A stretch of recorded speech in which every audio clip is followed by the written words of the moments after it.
तो आप सभी लोगों को ये बात पता ही है कि भाई जेईई एडवांस का पेपर हो चुका है और इसके बाद एक और है, फिर उसके बाद तो तुम्हारी बारी है। सारे लोग बेटा अच्छे से तैयार करना अपने आप को, ठीक है। अभी हमारे पास अच्छा खासा टाइम है। इस बार का जो जेईई एडवांस का पेपर है, अगर आप बोले तो फिजिक्स का, देखो इस बार कंपैरेटिवली मैथ्स जो हर साल से आती थी वो थोड़ी सी आसान उसमें है। केमिस्ट्री आपकी वैसी ही है, इजी एंड मॉडरेट टाइप से आप कह सकते हैं। बहुत ज्यादा कॉम्प्लिकेटेड सवाल नहीं है। एक आध सवाल तो ऑब्वियस सी बात है, हमारे फिजिक्स केमिस्ट्री मैथ्स तीनों में ही दो या तीन सवाल आपके ऐसे होंगे कि जो थोड़े से कॉम्प्लिकेटेड होंगे। लेकिन अगर आप रेस्ट ऑफ द सवाल देखें, जो हम हमेशा बोलते हैं बच्चे का जो सिलेक्शन करवाने वाला जो सवाल होता है वो इजी एंड मीडियम कैटेगरी का है, उसका रेशियो अच्छा खासा था। दैट मीन्स अच्छा खासा स्कोर बन सकता है। तो आप सभी लोगों को ये बात ध्यान रखनी है कि क्लास से आपको चीजें पूछी जाएंगी और वही क्लास की चीजों को आप अच्छे से अगर आप प्रैक्टिस करेंगे तो जो मॉडिफिकेशंस होती है क्वेश्चन में वो आप आराम से एग्जाम में कर सकते हैं। क्लियर है क्या? कट ऑफ हो सकता है इस बार थोड़ी सी ऊपर जाए, क्योंकि देखा जाए तो फिजिक्स का भी पेपर पिछले साल से कंपैरेटिवली उसी नोट पे या थोड़ा सा लाइटर नोट पे ही था। मैथ्स इस बार जैसे सर लोग बता रहे हैं कि ठीक है कंपैरेटिवली इजी है, तो हो सकता है स्कोरिंग बढ़े, तो डिपेंड करता है। लेकिन फिर भी अगर 120-130 मार्क्स अगर बच्चा स्कोर कर रहा है तो निकाल ले जाएगा, मुझे जहां तक पता है। तो अभी तक हमारे सिलेबस से क्या चीज आ रखी है, हमारे सिलेबस से यूनिट्स एंड मेजरमेंट के 2 सवाल आ गए हैं, ठीक है, इसी साल।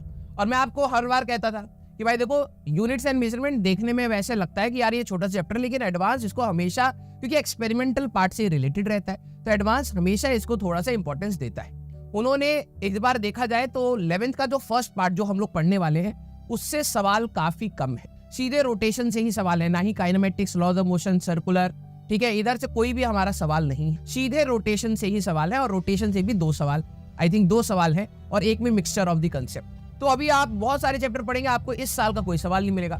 जो 11th का सेकंड पार्ट है, जो मैं आप सभी लोगों को पहले भी आपको बताया था कि यार कंपैरेटिवली थोड़ा सा बच्चा सेचुरेट आउट हो जाता है, टफ नहीं होता है, सेचुरेट आउट हो जाता है, तो वहां पर से 5-6 सवाल है आराम से, क्योंकि थर्मोडायनेमिक्स के ही 2 सवाल थे, ठीक है, जो देखे देखे से लग रहे थे, और फिर एसएचएम के ऊपर काफी सवाल, ठीक है, वेव्स के ऊपर भी सवाल था। तो कि जो आपका एडवांस का पेपर था इस बार 11th के फर्स्ट पार्ट को कम इंटरेस्ट से देखा गया है, बल्कि सेकंड पार्ट को अच्छा खासा इंटरेस्ट से देखा, क्योंकि सेकंड पार्ट में भी फर्स्ट पार्ट की चीजें यूटिलाइज होती है, तो वहीं से ही चेक कर लिया गया है। तो आप सभी लोग किस प्रकार से तैयार करेंगे, हमें जो चीज क्लास में कराई जा रही है उसको आप ध्यान से फुल इंटरेस्ट के साथ करेंगे। क्लियर है क्या? सिंपल हार्मोनिक मोशन जिसको हम लोग एसएचएम कहते हैं, वहां से ज्यादा वेटेज था। अब बात क्या होता है ना, जब जैसे कहते हैं ना कि बूंद बूंद से ही घड़ा बढ़ता है। अब बच्चे क्या होता है, अरे ये तो इजी चैप्टर, इसको बाद में करूंगा, फिर लॉज ऑफ मोशन में कहेगा ये तो भाई कोई नहीं बाद में देख। हमें क्या करना है, जब हमारे पास कोई टॉपिक आ रहा है हम लोग उसको, मैंने आपको पहले बोला था, हम लोग उसको इतना लेवल पे पढ़ेंगे कि उसके बाद आपके सवाल होने चाहिए। थोड़ा सा स्ट्रगल हो सकता है कैलकुलेशन में, थोड़ा सा स्ट्रगल हो सकता है मिक्सचर ऑफ द कंसेप्ट में, लेकिन सवाल होना चाहिए। अब कोई बच्चा बोले सर ये तो आसान सवाल था, अरे भाई हमें इससे क्या मतलब कि आसान है या मीडियम है या टफ है, हमें तो अपने मार्क्स चाहिए ना भाई। आईआईटी ने अगर वो सवाल पूछा है तो कह रहा भाई तू उसको सही सॉल्व कर, तेरे को मार्क्स मिलेंगे। ये ओवर कॉन्फिडेंट की जजमेंट मत रखा करो हर सवाल में कि यार ये तो बहुत आसान है, ये क्यों करना है, ये तो बहुत टफ है, ये क्यों करना है। हमें सीखना है भाई।